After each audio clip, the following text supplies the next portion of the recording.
Alarm NBA DFS show with Jon Impemba and James Grande.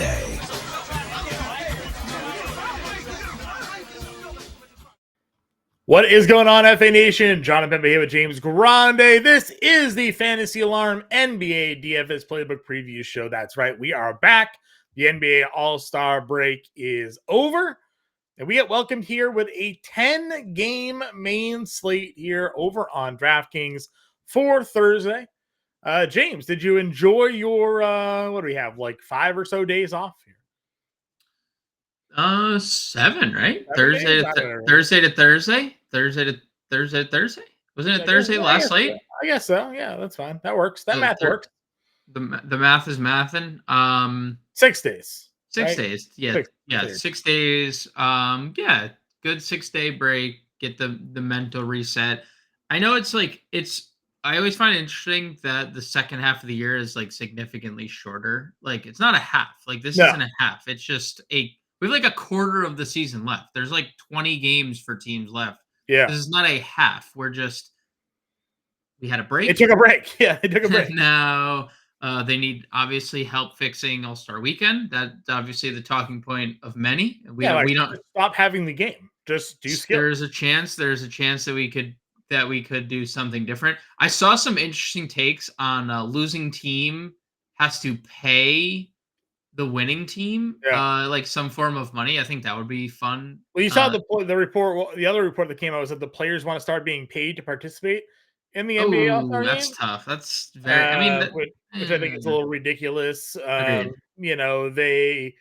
NFL just did away with the Pro Bowl because it was such a joke, and now it's becoming a joke in the NBA to the point where like they had legends like Larry Bird and what was the other? They had 2 other players go into the locker rooms before the game.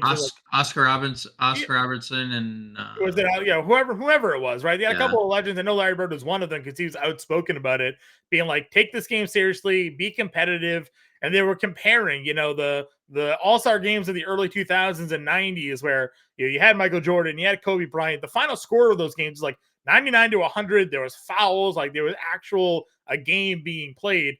They had 200 or 400 points scored in this game. So rant over there. Just do away with it at this point. Give us a skills competition. Give us some actual players in some of these skills competitions. Otherwise, just let them have the week off. What are we even doing, right? Like, why even? What's the point? Great that Mac McClung can go out there and win the slam dunk contest every year, and then he can go back to the G League where nobody sees him play basketball. Right? Like, what's the point of all of this here? So, anyways, that's the All-Stars game rant aside. We are coming in towards now the return of the NBA season here. It's going to get interesting down the stretch. As you mentioned, there's only a handful. I say handful. You mentioned 20 or so games, 20 plus games remaining for a lot of these teams. As we talk about, as we get later into the NBA season, we start seeing some random names pop up and have big games. So we'll certainly be getting into that as the season winds down. But there's still some pretty good matchups here on this 10-game main slate to target some high game totals. Notably, Detroit and Indiana have a 247 game total. And the game that I'm at least figuring is going to be one of the more highly rostered games is going to be Phoenix versus Dallas here. That's a 244 game total. Dallas giving 3 in this game, but overall some pretty good spots here to kick us back off. Yeah, and we also get me versus you, Boston versus Chicago right out of the gate. So, your favorite team versus my favorite team. And my favorite team's only 7.5 point home dogs. Just saying, look out for the Bulls second half. We're looking to make a deep play-in tournament run. Yeah, I mean, we'll see. We'll see what happens. The Celtics, I think by strength of schedule, have like the second or third easiest road to finish out the year. So good on Boston. Must be nice. Good on Boston. All right, let's get into this here. We'll talk about each game and each position as we run away across here. Starting off at the point guard position, we have Luka Doncic getting ready to go here at home against Phoenix. He is 12-1. He is the highest priced player on the slate by $500 over Nikola Jokic here. Those are the only 2 up over 11K. SGA and Durant check in as your 10K plays on this slate. So Luka up at the top, SGA at 10.5. We go Devin Booker. We go Donovan Mitchell, who popped on the injury report this evening with an illness. So we'll have to wait and see where what his status looks like, because Cleveland, a couple of guys had their minutes restrictions moved, and one of those guys is super cheap. We'll talk about him in a moment. Tyrese Halliburton's $9,400, Jalen Brunson 93, Tyrese Maxey 91, Kyrie Irving 9K. Obviously, you can go play Luka here. One of the best matchups overall on the board. Had a couple of 70 fantasy point games recently. If you can afford the money, you can get to him. You have SGA at home against the Clippers. I just keep going to Halliburton personally. I mean, when he's going to be this cheap, I'm glad they finally bumped him up over 9K, but still $9,400 feels a little bit, inexpensive for the player that he's been. No minutes limit, gets Detroit at home off the break. I'm just going to find myself starting here at $9,400, I think. Yeah, I think he's going to be pretty popular. You can make a case for him and Jalen Brunson both to be extremely popular. And I say that about Brunson because we've seen Philadelphia and how bad they've been defensively since the loss of Joel Embiid. And every game they've been involved in has just been kind of a shootout. Kyle Lowry is expected to make his return, and, that could solidify a little bit defensively. But, what is Kyle Lowry going to stand in front of Jalen Brunson for extended periods of time? That's not a good plan. So, love Halliburton 94, love Brunson 93, and I agree on everything else. Like, you can play any of the other guys. I will say Luka has had I'm not like a big narrative guy. Yeah. Luka has had a real big he's had a lot of fun playing Phoenix. Not just this year. This has been it's just been like since that playoff series where Phoenix was talking all that smack, telling him to go home, and then the infamous Luka look up at Devin Booker at the free throw line when they're up 60 at halftime meme came from that. And him and Devin Booker have always talked smack to each other.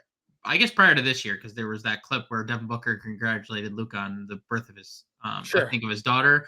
But Luka always seemingly gets up for Phoenix. I don't know what it is about Phoenix, but he loves. I know Kyrie didn't play in either of their meetings this year, but he is averaging 42 per 42 actual. Yeah, I mean, we've seen obviously Luka have no problem playing with Kyrie in some of these games. I mean, he had 56 fantasy points in 31 minutes and a 30-point blowout against the Thunder here. He had played just 31 minutes against San Antonio, had 54 fantasy points.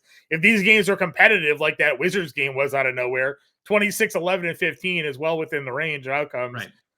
Even with Kyrie there. And to Kyrie's own benefit in those games as well. He went for 63 against San Antonio. He's had a couple of 40-plus fantasy point games recently. So the cap for him, even playing with Luka, feels pretty good here. Working our way under 9K, Cade Cunningham for me, again, listed as probable. The minutes for him, we've seen the 35, 39. Got a couple of blowouts there, 25, 26. But still, the numbers have been pretty good. Fast-paced game, high game total. We like the talent on Detroit. Do you think that they can hang with the Pacers here? Yeah, I mean, I don't think Indiana has been better defensively since the acquisition of Siakam, but they're still they still rank near the bottom of the league. Like, they ended the first half 26th in defense. So I think as long as Cade's at full go, they can keep this game competitive. Yeah, and one thing we talked about with Detroit before we went away on our break here was their ability to actually cover the spread. Yep. They're 14-13 on the road against the spread. They're 27-27 overall, but for a team that's 8-46, that's good. Right? Like that's good. That's exactly what we're looking for here. So I do like Cade a lot at $7,600. You have Cam Thomas here. You have CJ McCollum. Anybody below or in the 7K range that you find yourself, because, I want to talk about Garland, but is there anybody between Cade and Garland for you? Well, I want to talk about Jamal Murray at 8K. He's probable to return. And it's just an elite matchup. Like, Washington is, we just need them to stay competitive, and they should be competitive in this game. They're at full strength. Kuzma's back. Obviously Denny is doing what Denny's doing. He had quite the game before the All-Star break, so if they want to lean on Denny a little bit more, they can. You want to talk about a team that gets disrespected when it comes to point spreads on the road this season? Washington, 18-8 against the spread. I'm just saying, obviously this is a tough spot. Yes. Because they have to travel to Denver to start their second half. Like, that's not fun. But it's not like they're playing here on a back-to-back. It's not like they've had a break, and every single player of theirs had a break. None of them were participating in any weekend festivities. Yeah. So I do like Jamal Murray 8K for a potential stealing game. I mean, we just saw it a couple games ago against the Lakers. He went for 60. The assists have been really good. The Sacramento game, he looked out of it. He also looked hurt and then got hurt the next game against Milwaukee, and then they went off to the break. That was probably shouldn't have played him in that game. So I'm good getting Jamal Murray, but that's about it in between. Yeah, going to Garland here. No minutes cap. 31 minutes the last two games he played anyways. Yep. He was over 6K. Now he's 5,900. I know it's slow pace. I know it's Orlando and all that stuff. But if Donovan Mitchell doesn't play in this game, or even if he does play in this game, this is a price tag to take advantage of, in my opinion. Yeah, I mean, if Donovan Mitchell doesn't play, he's the highest roster player of the slate. I'd go out on a limb and say, unless barring something else changing, like some star getting ruled out, and from now until then, I would say Garland would be the highest rostered player of the slate. I still think he's going to be pretty highly rostered, as you mentioned, because he is too cheap. He's just too good of a basketball player. The rebounds are obviously a little bit of a concern for me. If we're only relying on points and assists, because he does not block any shots, and now we have 4 rebounds in 5 games. Those two things are obviously a little bit concerning, because we were definitely getting more from Darius Garland. I mean, he's averaging 2.3 rebounds per game. Now, obviously, some of that's a little tilted by the recent production, but it is difficult to rebound on a team that has Evan Mobley and Jared Allen. Those two guys are pulling down a lot. And Mitchell's a good rebounder. Yeah. He averages 5 rebounds a game. So Max Strus is a good they have just a good team. There's just a very well-oiled machine. That's my one concern, I think, moving forward with Darius Garland. But if they're going to price him at this without a limit, then forget it. Yeah, if he's a little bit more efficient shooting the basketball, you're looking at around 30 plus fantasy points on most of these games here, and that's enough at $5,900 to sort of pay off that price tag. You and I did a little digging on this one here just before we went live on Trey Mann. He looks great. Production's ridiculous. Price tag still too cheap. But what we've also discovered is that he has been wildly efficient at his assist numbers. Against Atlanta, he had 7 assist opportunities, converted on 6 of them. Against Indiana, he had 8 assist opportunities, converted on 7 of them. Against Memphis, he had 12 assist opportunities, he converted on 9 of them. That's a higher conversion rate than what the majority of the league is. Yeah, I would almost everybody. By a lot, yeah, right? Yeah. Like Tyrese Halliburton, for example, averages 11.5 assists per game, somewhere in that range. And his assist chances per game is 18? Or I actually think it might be over 20. Even more now? I think it's approaching 20. I close it down. So about a 50% conversion rate, we'll say, on average, about his assists per game here. And that's the league's best offense, by the way. They are number 1 rated offense in the league, and he's still only converting 50%. Right. So the fact that Trey Mann is almost converting at 100% of his assist opportunities, regression. There has to be some level of regression coming. Does it come in Utah with a game of 240 total? I don't know. But I am just saying, he could very well give us a Memphis performance where he converts 9 of 12.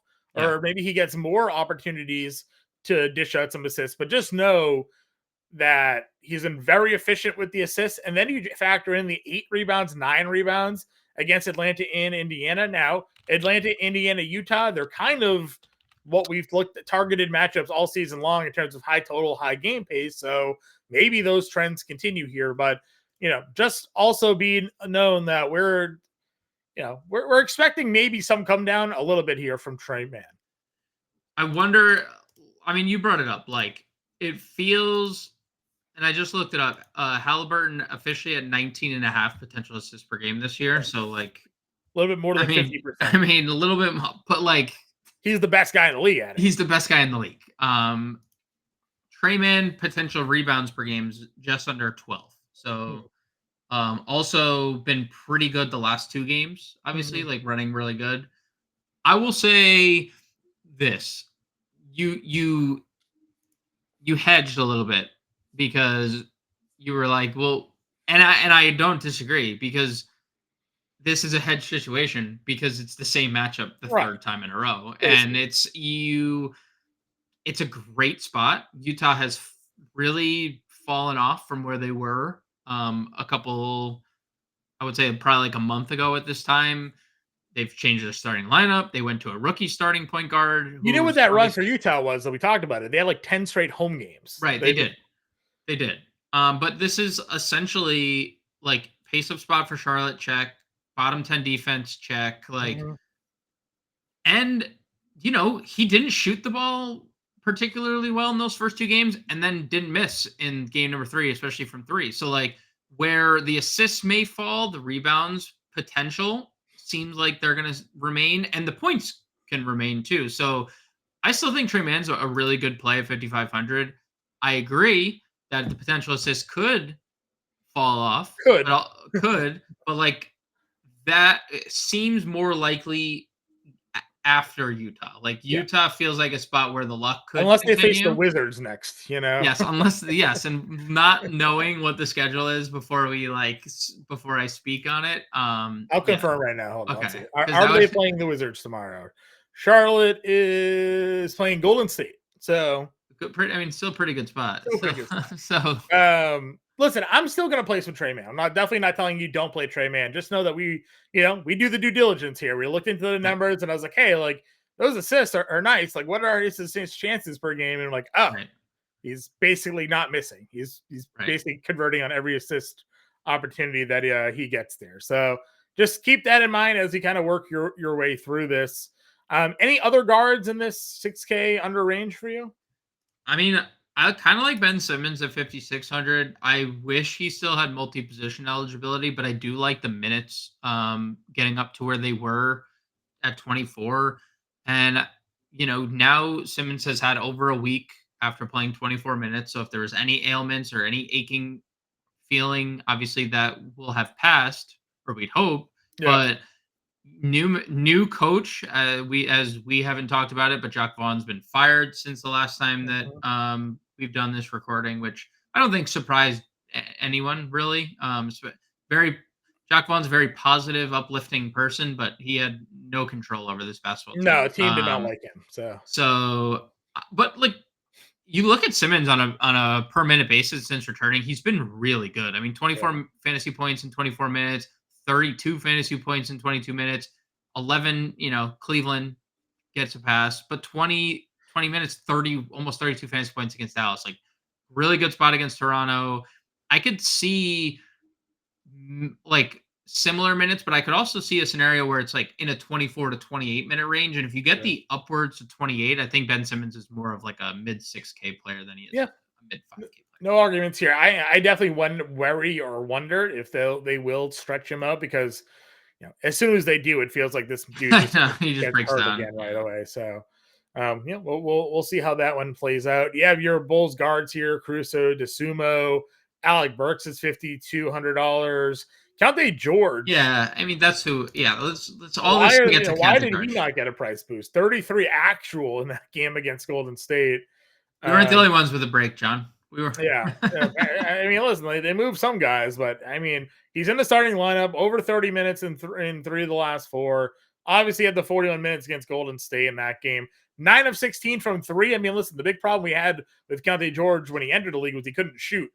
Well, now he's shooting a little bit. So, yeah, a great price point, great spot. Again, home versus Charlotte. He should get the run kind of regardless in this spot Yes. as well. So, Yes. it feels like he's kind of blowout proof. So I definitely like George a lot here.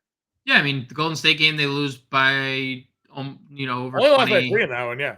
Well, The one the before first one, that, yeah. he plays 29 minutes. The game against Phoenix wasn't particularly close, plays 30 minutes. I think Will Hardy said it's Keontae George time. And so now I think it's like all about development, right? Because Yep. they obviously traded Kelly Olynyk and Pantecchio, and they've like cleared some and Agbaji, and now they're like playing almost a shorter rotation than they were because now they focus on their roster. So I think Keontae George is locked into as many minutes as he can handle nightly. Yeah, and Keontae George, honestly, I mean, some of these games that they've gone in those like comeback runs Was largely been because he's been on the floor. So like aided by Keontae George. Yep. I think the writing's on the wall there. Like if you have any chance in some of these games, he's got to be willing to bring you through it. Anybody else for you? Do we have a debuting Kyle Lowry here? Not on the injury report. So we do. Yep. I mean, obviously Maxi's the guy, but do you see them playing Lowry with Maxi? Yep, I do. Yeah, I think because I know he is not as big as Harden, but like, that's the lineup they ran all last year where you have Maxi and Harden. So I think those two can coexist. It'd be interesting to see what happens to everything else. You could see a lot of that because they start Batum, right? They could just theoretically be like, nah, let's just start Toby instead at the 4 and they shift everyone down, or they move Oubre to the like. There's they have a lot of fluidity. Yeah, I mean, if they do end up starting Lowry, I'd be curious what the Oubre healed situation looks like. I think just even if they didn't start him, the fluidity in general, I think is a little bit like they just have a lot of roster flexibility. So I don't think he starts. I think something that's incredibly interesting. One, not that I love the matchup, but Jalen Suggs 45, Markelle Fultz is out. Yep. The minutes have been pretty solid for Suggs, and 2 of the last 3 he shot really well. He shot pretty well lately in general. He's not a $4,500 player if he's playing over 30 minutes, especially with the defensive stats that he can accrue. Yeah. Dude, neither is Nembhard at 4,400, who went into the break. No Neesmith already rolled out of this game. Dude, he's playing 30-plus minutes a night, and they're still starting him. I'm just a little confused because his price obviously took a big hit once. But like Halburn played, as you mentioned, like not basically full minutes, right? 34 minutes in back-to-back games. So did Andrew Nembhard. Like Andrew Nembhard played those minutes, and you mentioned Neesmith is out. Got to hit his shots. 5 of 8, 5 of 7, right? I mean, for sure. You're going to got to be super efficient there, but for sure. No Neesmith. Listen, I looked into the Neesmith thing, and I like threw my hands in the air when I saw that Dougie McBuckets was the one that basically played all the Neesmith minutes, and I was like, why? That felt like a game flow. That felt like a game flow thing to me with McDermott. I'm skeptical that happens again. Get another 25 minutes out of McDermott. We'll see. Yeah, I'm skeptical. It wouldn't be because like Jalen Smith was out in that game, so if they could go back to that like big lineup. Miles Turner was out of that game as well. Miles Turner, I think they could play more top end. Like there's a lot of different routes that don't involve. I was like, oh, who is the sub? And I was like, why? Yeah. Why was it Doug McDermott? Yeah. He played so many minutes. All right, let's go to shooting guard here. A lot of these guys we've discussed already. Booker, Mitchell, Irving. Brandon Ingram, questionable for this game with an illness. That's certainly something to pay attention to because we didn't dive too much into CJ McCollum, but obviously if Ingram is out, more guys kind of get boosted up here. Murphy and crew become a bit more valuable. You have an 8K Paul George. Yeah. I know the price has been lower, but the last couple of games, he's kind of coming around a little bit. I mean, what are your thoughts on the Clippers, I guess, in general here against OKC? It's the best game of the night, right? Like that's the best. Yeah. Phoenix, Dallas, OKC, Clippers. Phoenix, Dallas. Yeah. Phoenix, Dallas for sure. Those are, I mean, almost every Western Conference playoff matchup from here on out is just like heavyweights throwing at each other. Cause who knows where the 1 seed might be the 6th seed in a week, right? Like if you go on a skid in the West, like you're screwed. Like you're suddenly the 6th. So I like that game quite a bit. I like that Paul George minutes have been trending upwards. Like he fouled out of the Golden State game. That's why you only see 33, but he played 36 in the Detroit game on the 10th of February. So like the groin injury that was, limiting him a little bit is behind him. He also is scoring 30 points per game and 51 fantasy points per game against OKC this year. It just might be a matchup thing. OKC is going to put Lou Dort on Kawhi, and then their secondary defender or Jalen, right? And then probably the other guy guards Harden. One of them is not being guarded by the other, right? So I think Paul George has a pretty good matchup at 8K here. To have another ceiling game. One of the Clippers typically do, right? It's another situation where when I would say this about the Bulls, when Levine was healthy. It's like, yeah, go ahead, take a pick one of the Chicago Bulls to have in a GPP tonight and have fun, because one of them probably scores 50, the other two ruin your lineup. So that's how I feel about the Clippers. DiVincenzo, any interest with him at $7,700? The minutes are obviously still ridiculous. Should be good to go, but not on the injury report. With the new additions to New York, do you still find value at this price point for him?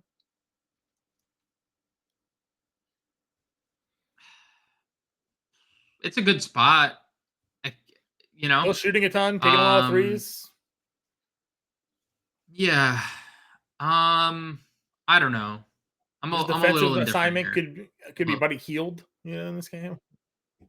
Yeah, I'm not against it. I'm not for it. It's not like I think it's a under 5% play. Yeah, I mean Burks, I would say like he has an obvious like massive ceiling if the three ball is falling the way it has. I just don't know what the Burks. Yep. Hartenstein's back, so we'll maybe like there's a lot of Bogdanovich is back. They're healthy. So they're healthy-ish. Like there's obviously no OG, no Randall. Healthy for the iteration we've seen for the last couple of weeks. So. Yeah, for sure. Yeah, where they're playing 6 guys 40 minutes. For sure. So Jaylen Brown 7,500. Jaylen Brown's Mikal Bridges 73. I would love if this is a spot that I'm like pretty interested in, like a Derek White or Porzingis or Tatum, because they make threes. I wish Jaylen Brown was making more threes at $7,500. I'm not saying he can't, because he's had some games where he makes like 4 or 5 threes. But I'm much more playing that game. Tatum, he did. Tatum went. So Jaylen Brown just had the big day there. Horrible. Yeah, just had the big day. I mean, the price is fantastic. You're not going to get Jaylen Brown at a better price. Yeah, I mean, the price has only actually been going down lately. So I agree with you. He's just, and we talked about this before the break a couple times. Obvious, was in a terrible stretch going into, like terrible fantasy stretch going. Agreed. Mikal Bridges and Cam Thomas both here at $7,300, $7,200. Brandon Miller also $7K. RJ Barrett $69. Nice. Indifferent about the Brooklyn guys. I assume they're just gonna play them big minutes. Indifferent. Brandon Miller, great spot. Very, very much a GPP play though. We've been talking about this a lot. It's feast or famine with Brandon Miller. I mean, dude, he has all of the stats in one game and then nothing in all the others. And then he has all of the stats in one game and then he has nothing in any of the others. So like, he's going to continue to play big minutes. He needs to stay out of foul trouble, but definitely fine in tournaments. And RJ, same thing. You want to play him in cash, you want to play him in tournaments. He's been super solid outside of games that haven't been involved. Where else are you looking at when it comes to this lower 6K tier? Anybody in particular sticking out to you? I mean, dude, Buddy Hield. I wouldn't typically suggest Buddy Hield at 6,700, but like, why? What? I mean, Kyle Lowry being there isn't going to take away. If Buddy Hield's spacing this way and doing this, he's not losing any time on the floor. It's going to be all the ancillary pieces. KJ Martin, Kelly Oubre. He called out the assists, I think it was the other day. I mean, dude, then he picks it up 8 and 10. Yep. 10. I know. That's crazy.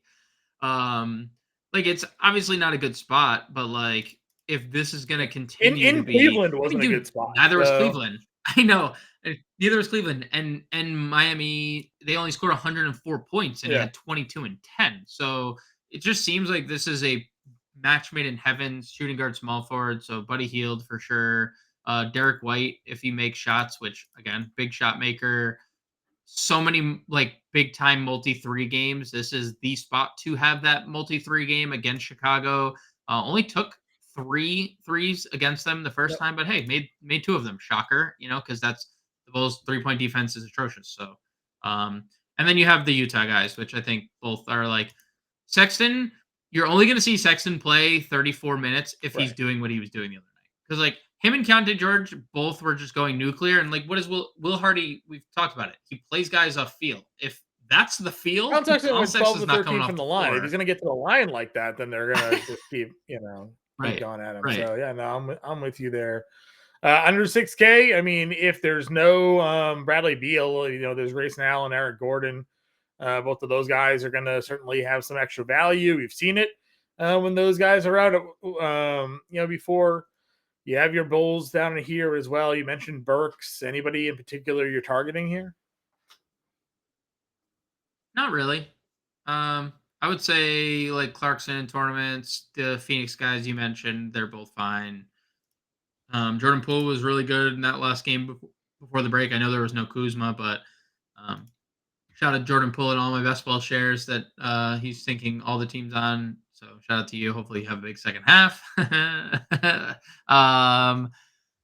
Nothing else really. Even going like below 4K, just like guys we kind of talked about, Suggs, Nembhard. We didn't talk about Cole Anthony at point guard, but 4,100 for Cole Anthony at point guard, probably in play without Markelle Fultz. He could be an option. Unless there's anything else. Trey Murphy's here, Ingram's out. I always think Norm's worth a look every so often at 46. I don't know what's Koulibaly been up to. 27 minutes in that game. Well, yeah, I mean, if someone's out, we know he starts. Gary Trent got 30 minutes the other day. 4K. I'm interested to see how the minutes. Someone left in that game. Who left for Toronto in that game? Kelly O left. He played like 4 minutes. Sure. I wonder if that had any Trent impact. We'll see how much Grady Dick plays in the second half of this year, right? Like he's been playing 20 plus minutes a night. So, guys doubtful there. All right, let's go to small forward. Tatum 99 jumps down. You have Miles Bridges here at $8,900. Scotty Barnes 88. Kawhi at 87. Siakam 82. Lauri Markkanen 81. Lauri is the cover of the playbook. I mean, against Charlotte 8,100. You know what his upside can be: 45, 54, 50, 58. Yes, mixed in between there are some 29, 28s, but willing to run it back here with Lauri against Charlotte. Yeah, he has a massive ceiling. And I don't think it hurts playing with Keontae George, who is a very willing passer. I know he had obviously took a boatload of shots in that Golden State game, but a very good passer. I will say my one thing with Markkanen is he's another guy that needs to score for there to be like a ceiling, especially with the rebounds. I know he had 14 in the Golden State game, but they're playing that Kessler-Collins lineup alongside Markkanen, and 8.55 rebounds the 3 games prior. That's my only hang up with like Markkanen, because I don't doubt the ceiling. The ceiling is tremendous. 23 shots, tremendous. 14 rebounds last game, great. But if he doesn't have that, and he has the games that he had prior, I mean, he's sinking your lineup because he's 3 straight games where he didn't get 30 fantasy points. So like elite tournament play, I just wish like he wasn't playing small forward again. Like I wish this cycle just ends. Like he's almost 7 feet tall. Can we stop putting him at small forward? He is not like prime Kevin Durant, where Kevin Durant was playing the 3 at times and could guard like. They're at least not playing Walker Kessler like 35 minutes, but I agree with you. They definitely rotate them around. Does that give Bridges a better matchup for you then in this spot? Yeah, I like Bridges. I like Bridges for tournaments. They're both, but he's similar to Markkanen. I mean, he has a low floor too, but he's also had 68 fantasy games of late. 27. Moving down into the mid-tier, Toby 79, DeRozan 76. Talked the Brooklyn guys already. Franz 72, but in a tough spot. Denny at 68. Where are you looking in the middle of small forward? I mean, the price for Franz continues to be great. It's just one of those spots that I wish didn't exist. I mean, 36% shooting against him in 3 games. There's obviously a focus on Franz Wagner in this. 2 of 15 from 3. Yeah. I mean, that's the clear as day. Like, hey, let's guard that guy, right? So I'm not like really interested in Denny, but like hat tip to the 43 actual point game that he's coming off of. We knew you could do this. He's also been on like kind of a 3 straight games before that with 20 plus actual. Giving him the minutes, giving him the shots. There's no Kuzma in that game, obviously. Right. It was just a hat. I wanted the hat. Double Like, digit he rebounds deserves in 3 of the the 4. I mean, hey, new coach, new he's a Denny. good player. New coach, new Denny. He is a good player. But nothing else that like MPJ 6,500 is like against Washington. Especially with Jamal Murray back. I think Hart. He's obviously the guy. I think moving forward between him and Precious on a night to night basis that like Yeah, he lose went out from the playing 40 most. minutes to 30 minutes. So I think that there's a and that was a game without DiVincenzo even playing. So I think Josh Hart at 6,400 is Gordon Hayward is going to be active. We don't know what he's going to play, but he's $5,400. Just kind of putting that on the radar is something to watch moving forward, because if he goes out there and he plays 26 to 28 minutes, then we're probably going to start considering some Gordon Hayward at the low 5K price point here. So certainly be on the lookout for Hayward, but not something I'm playing particularly right away. Cam Johnson, Oscar Thompson, Dylan Brooks, this whole crew down here. Max Strus is $4,900. Could have no Donnie Mitch, maybe. Cam Whitmore's coming back. He's $4,700. Herbert, maybe no Ingram. What are your thoughts in this range there? Fontecchio as well, our guy, 4,500. I was just thinking about how good Gordon Hayward's going to fit, just constantly attacking the rim, like every other member of the Thunder, just constantly going at the rim and then kicking to someone open and then going back to the rim. It's going to be pretty good, pretty low key, good addition at the deadline. Very good passer. I don't know. There's not like Strus would obviously be interesting. If there was no Donovan Mitchell. We'll see how Whitmore's minutes shake out. I assume they start to play him more with. I know Van Vliet's back and everything, but that doesn't help because now they have to get Whitmore minutes. They have to get Thompson minutes. Like Brooks is on a massive like how are the minutes going to shake out for Houston is a little scary for me, especially Whitmore at 47. Like it's not cheap. I would also like to see Rising Stars MVP Ben Mathurin. Start, or maybe with Neesmith out, maybe we see Mathurin start. So, I don't know. We'll see. If Mathurin starts at 45, I think that'd be pretty interesting. Anybody else value wise? Royce O'Neal could be interesting at $4,100. He's had a really solid role in Phoenix, 30 minutes in that Sacramento game. And then 25 and 26 minutes. Power forward we go. Dude, over 20 fantasy points about this game. No, I mean, he was in the rotation, but also definitely benefited from blowout. Because when you look at everyone else's minutes, too, like Fontecchio didn't really play. Cade didn't really play. Ivy probably had, like, the worst game of his entire life in that game. Evan Fournier, by the way, there was a lot of while you're saying that, Evan Fournier played 7 first quarter minutes and 9 second quarter minutes in the last game against latest Phoenix. Game? Well, Jaden Ivey in that game, let me read you his stat line here. Jaden Ivey against Phoenix played 15 minutes. He went 0 for 6 from the floor, 0 for 4 from 3, 0 rebounds, 0 assists. He had a steal, 3 fouls. Jaden Ivey did not play again after the 4-minute mark of the third quarter. So, yeah, and I'm sure he had 2 shifts. Yeah, he played for 1:16 in the second quarter. Okay, and then picked up his third foul and then checked out. Yeah. And Fournier played the rest of the quarter. So, yeah, I'm a little like I think that he's gonna play, unfortunately, but I don't think it's gonna be like. Let's see. Evan Fournier again is getting. So again, I understand where you're coming from, but Evan Fournier is getting early check-in against the Lakers. He played the final 5 minutes of the first quarter and the first 6 minutes of the second quarter in that game. Then checked back in at the third quarter and then played into the fourth quarter. With the rest of the backup crew there, but Not closing. Not going to close. No chance of closing. No, but his shifts do sort of bleed into third quarter, fourth quarter, first quarter, second quarter.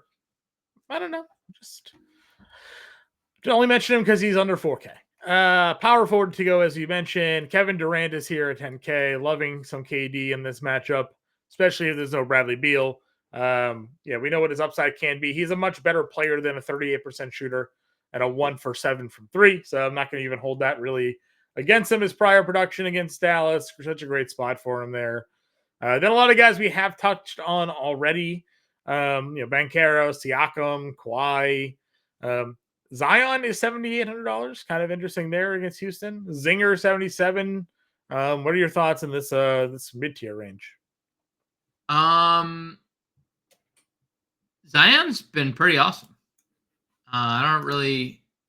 He's just kind of been awesome.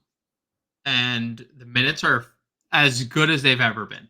This is as good as consistent as the minutes for Zion as we've ever gotten. And knock on wood, that's as healthy as he's ever been, right? Like, it's just flat out, this is the best season Zion's had in the NBA in terms of staying healthy, playing minutes. He's getting a Houston team that cannot stop anybody on the road. Like, I feel like I've nailed that, like, every time they've been on the road, and they suck every time they're on the road. Like, Houston is just terrible away from Texas. So I'm very much in on Zion. I like the KP play because he can stretch the floor against a team that can't stop the three. And also just KP's really good at basketball in general. So yeah, I'm good on Zion and good on Porzingis as well. Kuzma 74, Jalen Williams 7K, Evan Mobley with no minutes limit at $6,700. John Collins down here, Jabari. Like, what are your thoughts in the 6K tier? Definitely interested in some Jalen Williams at 7K. I know it's a tough spot against the Clippers, but really games that he's been extended lately, 42, 55, 42 fantasy points, 26, 32, 33 actual points for Jalen Williams in those 3 games. The Dallas game aside, obviously they got absolutely blitzed. Starched. But in the other 3, like, he's coming off 33 against Orlando, right? A team that we've spent pretty much the whole show talking about how slow they are. OKC dropped 127 points on them. Like, they're just a very good basketball team. Obviously the Gordon Hayward edition is a little interesting because Jalen Williams is so good peripherally on a night-to-night basis, where we get like a lot of assists and a lot of rebounds, but that's also something Gordon Hayward's very good at. So it will be interesting to see how that fit is. But I do like Jalen Williams at 7K. And it's really hard not to like Evan Mobley at 67, considering how good he's been with a limit. And now, like, it obviously doesn't just automatically correlate to, like, Evan Mobley's going for 70. Right. But, like, we were getting 38, 36 minutes out of him earlier this year. So, I mean, it definitely doesn't hurt having somewhere between 6 to 10 extra minutes a night. Right. So, that's a full shift, right? Like, we're getting a full extra shift out of Evan Mobley moving forward. We've seen shifts for people putting up like 20 fantasy points, right? Yeah. In like 6 minutes, you get like, oh, wow, Evan Mobley just got 3 rebounds, blocked 2 shots, hit 2 baskets, and had a steal. It's like, oh, that was a pretty good shift. Like, so hard to ignore a no longer limited Evan Mobley. Yeah, I'm checking out the rotation right now. The last time he played like big minutes was December 6th. It's been that long. In that game there, let's see, December 6th, they played Orlando, believe it or not, in that game. He had just 16, 5, and 2, but let's see what his rotation was there. He also had 5 fouls in 37 minutes. So fair. He did not rest a lot. He played the first 7 minutes of that game, of the first quarter, subbed out, some back in for the final minute, 2 minutes, played all the way into the third for 5 minutes, subbed out. Played the final 4 minutes of the second quarter. Started the third. That was his longest rest. Started the third. Maybe this is where the fouls came into play. Picked up 2 fouls in 5 minutes in the third quarter. So they probably sat him because they didn't put him back in the game until 8 minutes to go in the fourth quarter. Yeah. So that was Because if he played first 7 of the first, like that's definitely a foul he did. Yeah. Yeah. So, I mean, dude, this guy is going to be, even if he gets subbed, he's subbing back in that quarter at the end for Jared Allen, basically. Yes. So, a lot of minutes certainly could be going Evan Mobley's way. We both love Collins. We've been playing a lot of John Collins lately. We have. $200. He's been good. He's just really good. Super good. The only thing we worry about is that he sometimes gets knocked out of the rotation if he gets Will Hardy. if the rotation breaks incorrectly when the run happens, he stays on the bench. And it's frustrating, but it happens. When he's out there though, 30 plus minutes, 28 plus minutes, he's been very good. So and this feels like a spot where he should be effective. Had 38 fantasy points against them at 20-point double against Charlotte earlier this year. So good spot. And then now you've been in on Jabari. They're healthy now, obviously. Are you off Jabari with everybody back? Yeah. Yep.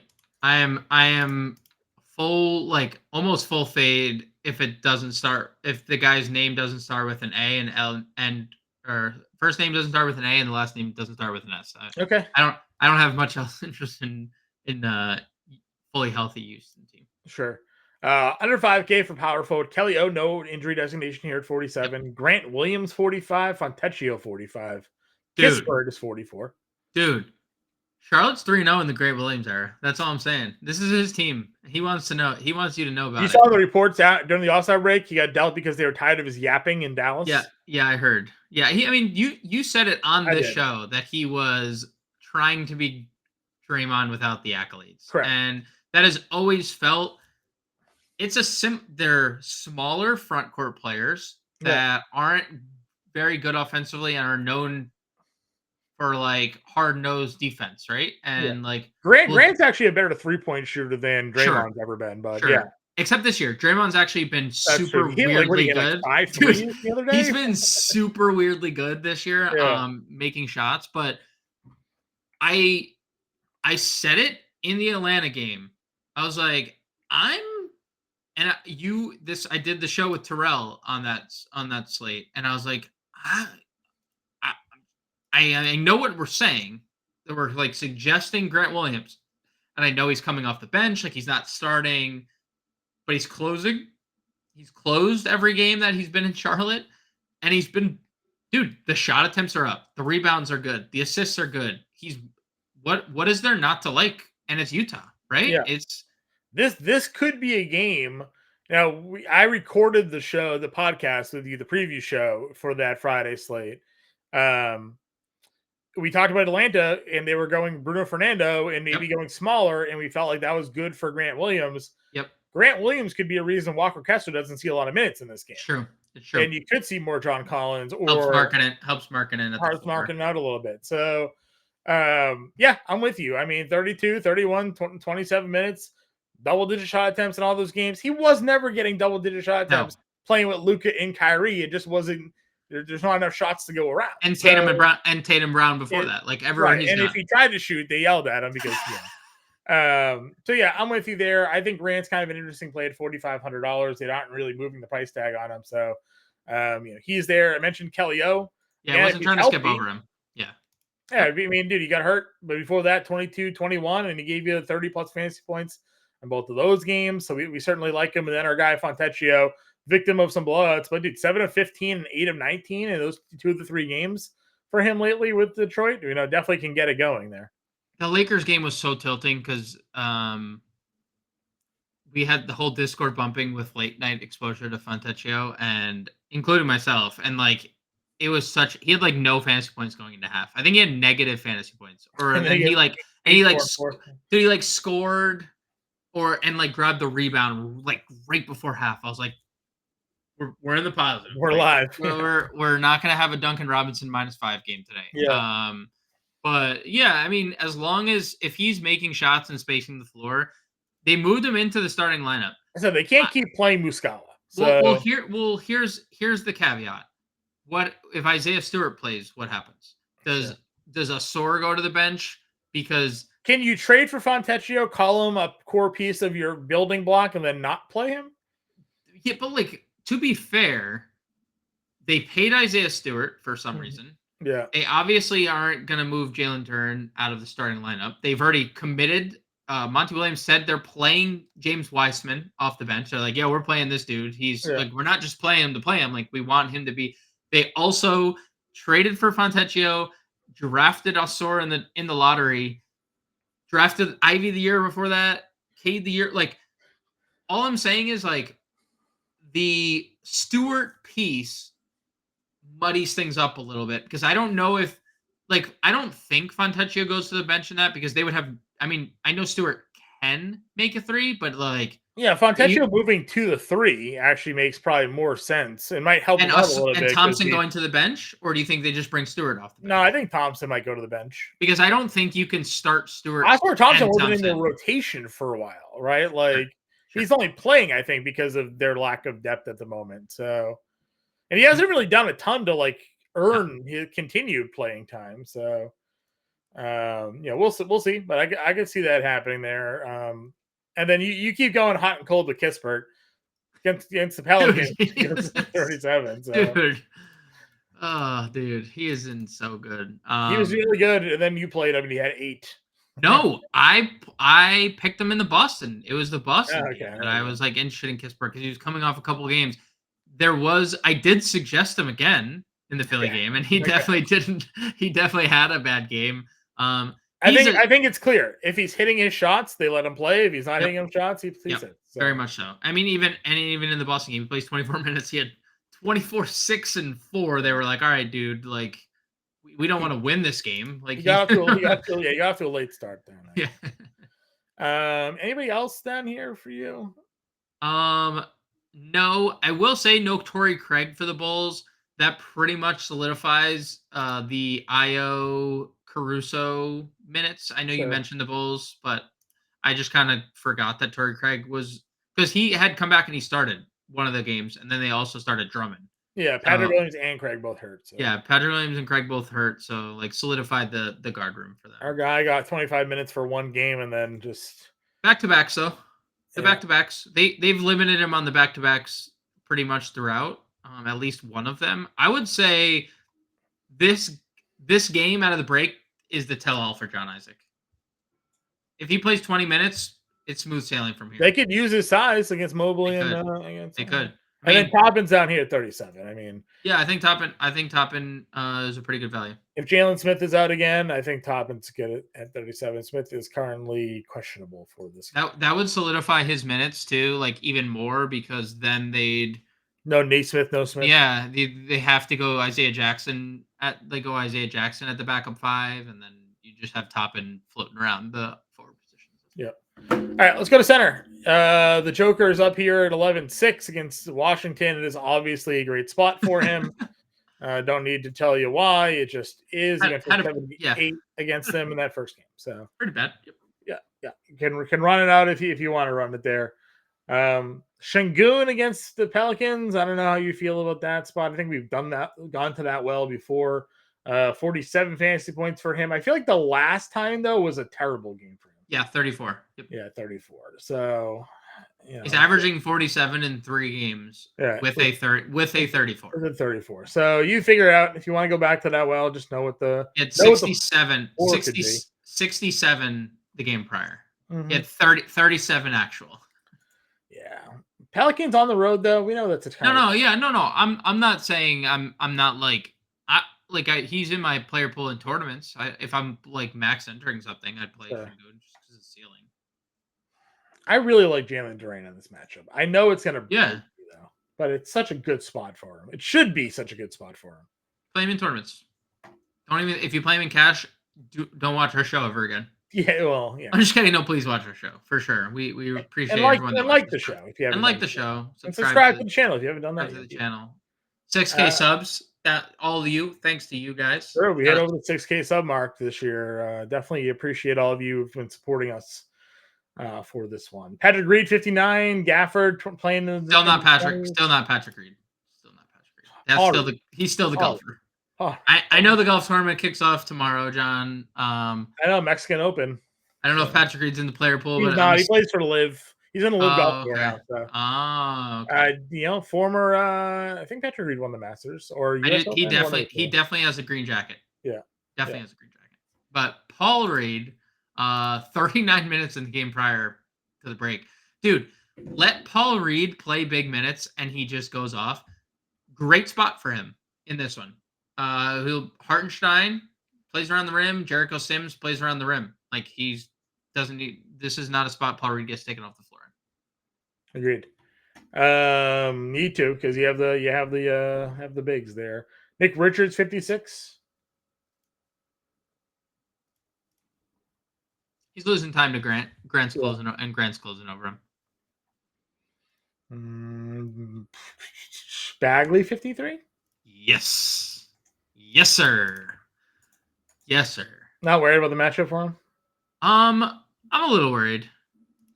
I'm not worried. He's just a very good fantasy point per minute guy in this role. They technically go like more Rashawn Holmes in this spot. Sure, Rashawn Holmes has been operating as their backup center, but if I like the price for Bagley. I think more often than not down the stretch of this year he's going to be over 6K. So I'd be willing to take a shot on him at 53 in tournaments. Okay. Anybody else down here under 5K? Again, there's, I guess, Isaiah Jack and Walker Kessler at 51 and 5K. Wendell Carter is now 49. I don't know what Boston's going to do, but Xavier Tillman's off the injury report. He's active, huh? Yeah. I don't know. I don't know what he's going to play, but he is. We can at least, I think, put the death nail in Cornette here. Dude, I cannot believe he's just about to get axed. Like, the Murder Cornet was so good. On that, we'll always have that Toronto game this year for the Murder Cornet where he started and went nuclear. For all that to say, not to play Xavier Tillman. Larry Nance 39. Yeah, and you know what? They've gone to the second half starting Larry Nance a bunch of times still, so I'm okay with Nance. I like the Wendell Carter 4,900 price. The only thing is, Jonathan Isaac obviously looms. Like, even Mo Wagner is only playing like 13, 14 minutes a game. So if we get the 30-minute Wendell Carter, there's obviously a ceiling. I do, just going back to like right above 5K, I do like Zubats playing 28 minutes in the game prior to the break, 13 and 10, 38 fantasy points. Not like the best spot having to guard Chet, but they don't really have anybody to go out there and guard Chet on the perimeter anyways. So I mean, probably this might be a small ball situation where you see like Kawhi guarding Chet and you just play Russell Westbrook a bunch of minutes. Westbrook 16 minutes against the Thunder earlier this year. Yeah, Westbrook's played. So looking at things, Westbrook's averaged 26 minutes a game against them. He only played 22 minutes against them on January 16th. I don't know if you have the popcorn machine up. Always have the popcorn machine up. What day was it? 16th? Go to January 16th. I'd be interested to see what the Clippers decided to do. There's only 3 games on that day. Yeah. So because they had Plumlee play 28 minutes, which is interesting. Zubats was not active, but they didn't really play anyone off the bench. They just played their starters like heavy minutes. Yeah. They closed with Plumlee. They did. Yeah, Plumlee played the final 5 in that game. Daniel Tice had a decent run. Was this the Daniel Tice game? Might have been a double-double? I mean, this is not John suggesting Daniel Tice because he's going to not play a single minute in this game. I'm just wondering if this was the double-double game. 9 and 8. 16. He almost had a double-double with 3 blocks. Yeah. Hilarious. I think we like talked about that though, didn't we? Like suggest that there was on this night. Yeah, because I think I was very heavily invested in Westbrook, and you were like, I think Daniel Tice could play a role here, and I was like, I don't think so, and you were like, no, I think so, and I was like, nah, and I was wrong. Well, just there's a chance he plays 20 minutes, I think, in this game. So no, I don't think so. I like because he's the third center. I think it's like the situation in Orlando now. Plumlee and Zubac's a bit redundant if they can't handle. Yeah, I guess so. That's fair. They are. I mean, I agree with you. I'm not suggesting to play Daniel Tice at all. I'm just kind of talking through the minutes of the center position. So. There was a redundancy when they traded for Miles or Mason Plumlee because why did they trade for Mason Plumlee? Agreed, and they could always just go small ball Paul George if they really wanted to do that. Yep. Anyway, so at the 5. All right, let's get a lineup going here. We talked a lot. There's a lot of value. We talked a lot. We talked about a lot of players. We did. Grande George was definitely someone that we were high on here. Sure, for sure. I mean, John, he's 47. Grant Williams. Yeah, I agree with you. It's sick. I mean, I think we're there. We are. What's our number one spend? I mean, Halliburton. Yeah, Halliburton's fine for me. Guard. Halliburton. Late night hammer. They cut off the two games, so 9 o'clock. By the way. Yeah. No 10 p.m.s on this one. 6,200 a play. I know we definitely had a couple of like 5K range plays that we were high on. To go back to Trey Mann. Yes, I do think Trey Mann is a viable. Yeah, the only problem is we're gonna have 3 guards. That's it. No, it's a late night game. Trey Mann, late night game. Yeah. Don't even have to worry about it. That's our util. They're in Utah. I guess you're probably gonna tell me to do this. So Halliburton and George. Probably. Just get ahead of it is basically what I'm doing here. All right, shooting guard 65. You're so funny. You're funny. $6,500. Do we have another spend that we wanted? Like, do we want to try like Booker here? Booker gives us 53 a play. I wouldn't. I mean, 5,300 is not a bad like range to be in. We had value. I don't know what our center position was looking like. Paul Reed at 59 was good. Yeah, I think Reed was probably where we were going to go there. Miles Turner's coming off like some big games before the break. I know you like the Duren side in the Duren matchup on the other side of the game. Dude, Jared Allen or Evan Mobley. I mean, Paul Reed, Fontecchio, 5,700 for forward. He has a 5,700 forward. 7 forward. Clarkson. I didn't know they gave Clarkson small forward eligibility. Yeah, he has some good eligibility now, and he's still playing. I mean, if Kessler gets taken off the floor, it's because they're going triple guard. They're going Sexton, Clarkson, because Clarkson plays 30 plus every night. Would you do top in here, and then move up? Yeah, I don't hate. Top in. That gives us 79. It could technically be a forward too, because Grant Williams has a center eligibility. True. So it could be $7,900 guard, which is Zion. Or forward, yeah. I mean. Yeah, Zion works. All right, let's do that. Zion. Power forward. And then you got Grant at center. All right, example lineup for everybody. Halliburton, Booker, Fontecchio, Zion, Grant Williams, Grande George, Obi Toppin, and Trey Mann. I have the playbook out for everybody, so be on the lookout for the release in this afternoon. We'll be back live 5 p.m. Eastern time. Get you all updated with the latest news and information. We'll see you then. Good luck. We'll talk to you later.